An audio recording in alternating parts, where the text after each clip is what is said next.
Bahasa Indonesia dipelajari di negara-negara ini.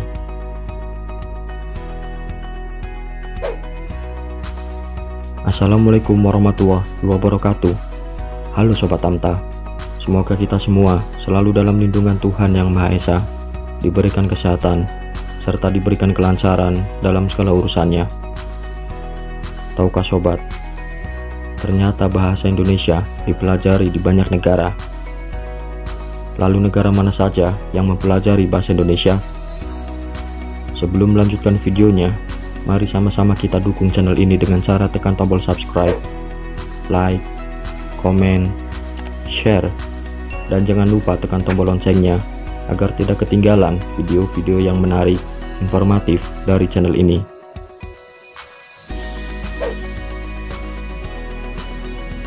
Indonesia tercatat sebagai negara terbesar keempat dan juga negara terpadat keempat di dunia.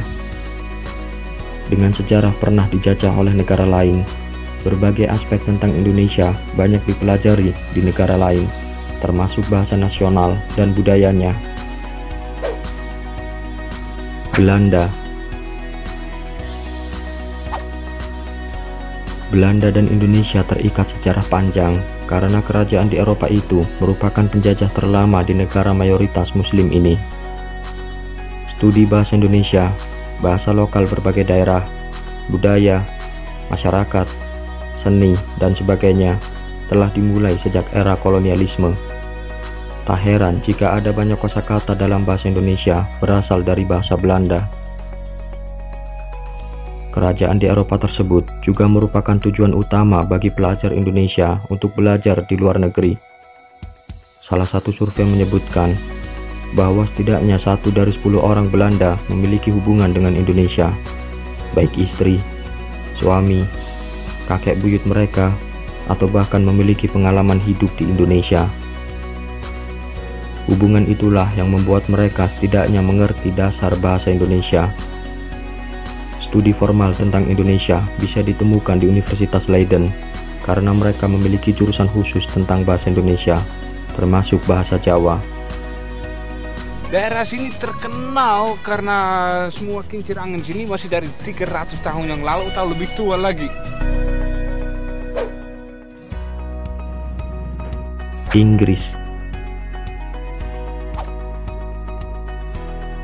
Inggris yang merupakan negara sekutu Belanda juga pernah memerintah Indonesia pada tahun 1811 hingga 1816.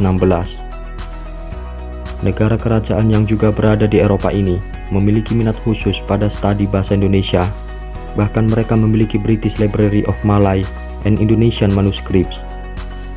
Jika ingin belajar lebih banyak tentang bahasa Indonesia di Inggris, maka bisa studi di SOAS atau School of Oriental and African Studies dan Universitas London. Menarik sekali karena teman saya semuanya di dalam dan sekarang mereka nyanyi. Amerika Serikat. Meskipun Indonesia tidak memiliki hubungan langsung dengan Amerika Serikat di era kolonialisme, namun Amerika meminati studi bahasa Indonesia. Bahkan ada banyak universitas yang menawarkan studi tentang bahasa Indonesia, termasuk linguistik. Selain itu, sebagian besar studi Indonesia dimasukkan ke dalam studi Asia Tenggara dan biasanya digabung dengan studi Melayu karena berbagi sejarah bahasa dan budaya. Untuk opsi studi bahasa Indonesia yang bisa menjadi pilihan di Amerika Serikat adalah di Cornell University, University of Michigan, University of Hawaii Manoa, dan Ohio University. Dan memang bahasa Indonesia itu bukan bahasa pertama aku, jadi tolong maklumi kalau ada yang salah.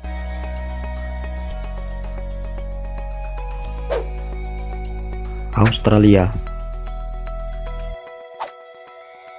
Sebagai negara tetangga Indonesia, studi tentang Indonesia menjadi penting di Australia dari aktivitas kehidupan sehari-hari, perjalanan, bisnis, dan bahkan hubungan politik. Selain itu, banyak pelajar Indonesia juga pindah ke Australia untuk belajar atau bekerja. Karena faktor itulah kemungkinan turut mempengaruhi pembelajaran tentang bahasa Indonesia. Bahkan ada banyak universitas yang menawarkan studi bahasa Indonesia, terutama linguistik atau memiliki pusat bahasa Indonesia seperti University of Sydney, Monash University, Australia National University, University of Western Australia, dan beberapa kampus lain. Baik-baik saja, baik-baik saja.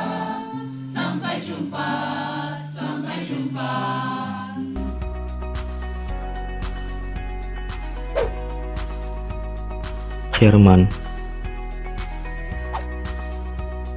Jerman juga memiliki minat khusus pada studi bahasa Indonesia, meskipun negara Eropa ini tidak pernah menjajah Indonesia di masa lalu.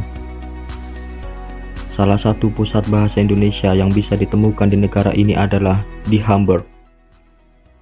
Di library, di perpustakaan, ya, dan membawa pulang dan membaca di sana dan menulis di sana.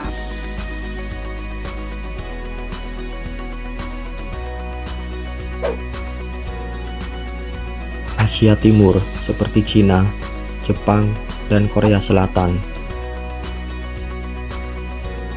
Selain pendidikan formal seperti di Tokyo University of Foreign Studies dan Hankook University of Foreign Studies, bahasa Indonesia cukup penting untuk dipelajari karena hubungan bisnis dengan Indonesia.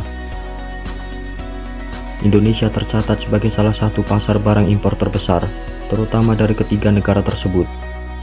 Produk makanan, teknologi, otomotif, dan produk perawatan kulit dari ketiga negara itu telah membanjiri Indonesia. Karena dosen kami orang Indonesia. Ya. Kami pertama kali ketemu sama orang Indonesia itu beliau. Beliau namanya Pak Bambang.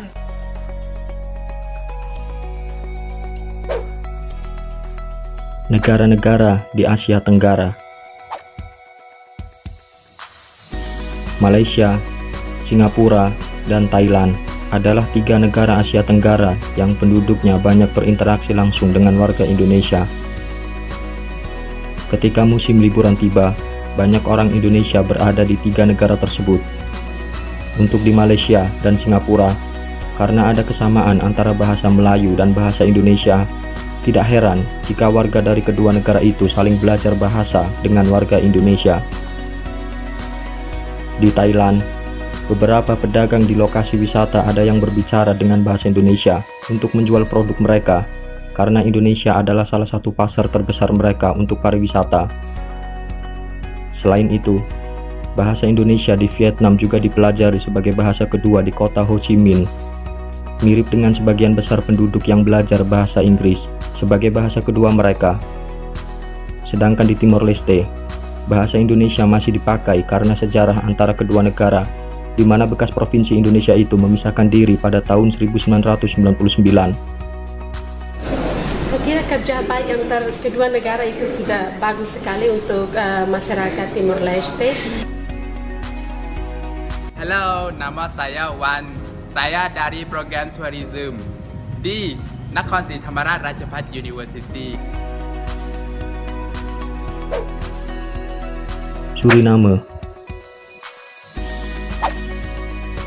Meskipun jarak Suriname dengan Indonesia sangat jauh, namun ada kesamaan satu sama lain, yaitu tentang kolonialisme Belanda. Di masa lalu, kelompok orang Indonesia, yang kebanyakan orang Jawa, dibawa ke Suriname oleh Belanda untuk bekerja. Beberapa dari mereka tinggal dan memiliki keluarga di sana, tetapi sebagian pindah ke Belanda. Meski meninggalkan Indonesia, mereka tetap memelihara budaya leluhur mereka seperti bahasa Jawa, aliran kepercayaan kejawen, gamelan, atau wayang.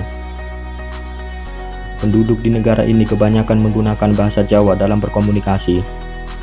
Budaya Jawa terus diajarkan penduduk di Suriname secara turun-temurun. Meskipun kebanyakan menggunakan bahasa Jawa, namun orang-orang Jawa yang berada di Suriname tidak lupa bahasa Indonesia. Beberapa negara lain seperti Rusia, Ukraina, dan Swedia diketahui membuka studi bahasa Indonesia dari tahun ke tahun. Beberapa di antaranya bisa ditemui di Moskow, Saint Petersburg, Kiev, Lund, dan banyak kota lainnya. Selain itu, negara Kanada juga mempelajari bahasa Indonesia. Bahasa Indonesia masuk dalam program pendidikan ekstrakurikuler di sebagian taman kanak-kanak sampai sekolah tingkat menengah di kota Ottawa, Kanada. Kelas Bahasa Indonesia bertujuan untuk meningkatkan interaksi antar warga dari dua negara, serta memperkuat hubungan diplomatik antara Indonesia dan Kanada yang sudah berjalan selama 68 tahun. Ya pasti lebih susah, tapi sangat lebih cepat kalau belajar.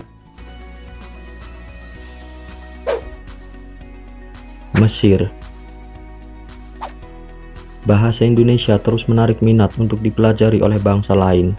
KBRI Kairo sudah bekerja sama dengan Universitas Al-Azhar Mesir untuk mengajarkan bahasa Indonesia. Hal ini diperlukan untuk membangun sinergitas dalam pengembangan ilmu bahasa Indonesia di kalangan Civitas Akademika Universitas Al-Azhar. Gagasan ini bermula dari ide pentingnya bahasa Indonesia bagi penutur bukan asli Indonesia, khususnya komunitas pelajar dan mahasiswa Mesir.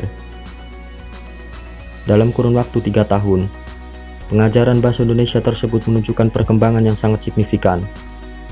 Banyak dosen dan mahasiswa Al-Azhar dari lintas fakultas ikut serta belajar bahasa Indonesia di fakultas tersebut. Untuk bicara tentang Indonesia dan makanan Indonesia dan bahasa Indonesia yang ramah.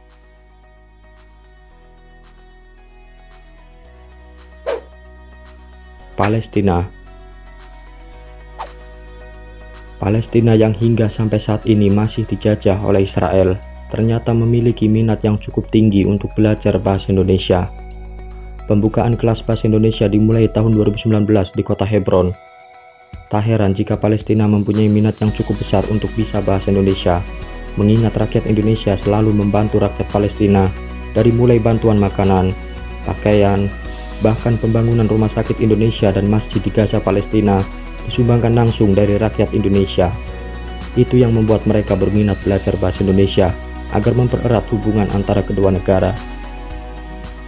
Terima kasih, Hananai, makasih, Suksuma, sekarang golf. Dari mana gelasnya? Mau lihat? Ya makasih. Maturnun, berusaha mana?